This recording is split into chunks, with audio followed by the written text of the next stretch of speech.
is Father Ken Lau, and welcome to the new episode of Nuggets for the Soul. I'm not really a baseball fan because growing up in the Philippines, basketball is the most famous sports there.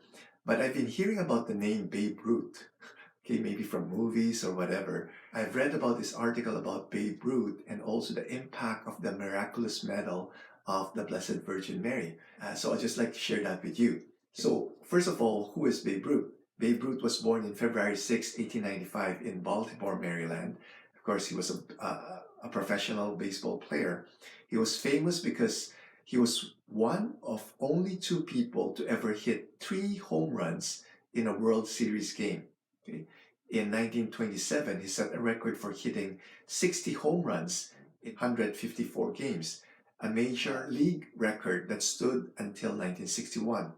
Babe Ruth's lifetime record of 714 home runs in regular season play was finally broken by Hank Aaron in 1974. So, just like to share with you this article posted by Deacon Glenn Trahan. He wrote, 2 years before his death, caused by cancer, Babe Ruth had surgery. Paul Carey, one of his closest friends, said, "They're going to operate in the morning, Babe. Don't you think you ought to put your house in order?" Ruth then explained that he didn't dodge the long, challenging look in his eyes. I knew what he meant. He continued, "For the first time, I realized that death might strike me out." I nodded. And Paul got up, called in a chaplain, and I made a full confession.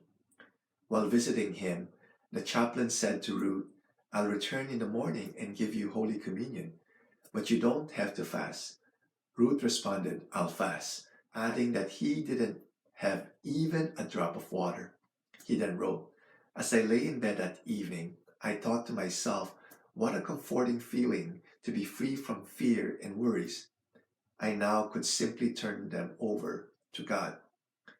Babe Ruth received a letter from a little boy while lying in the hospital bed.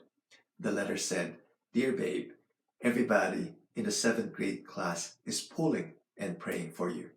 I am closing a medal, which, if you wear, will make you better.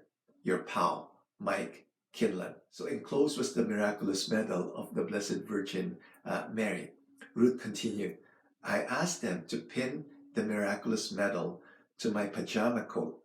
I've worn the medal constantly ever since. I'll wear it to my grave." And as we know, he survived the operations and he lived 2 more years. And he died on August 16, 1948. And after his major league career of 22 years, he was elected to the Basketball Hall of Fame in 1936. So this is just a beautiful story of the power of the miraculous medal. So I hope everyone is wearing one. God bless. The living saint, Jesus, Mary, Joseph, we trust in you.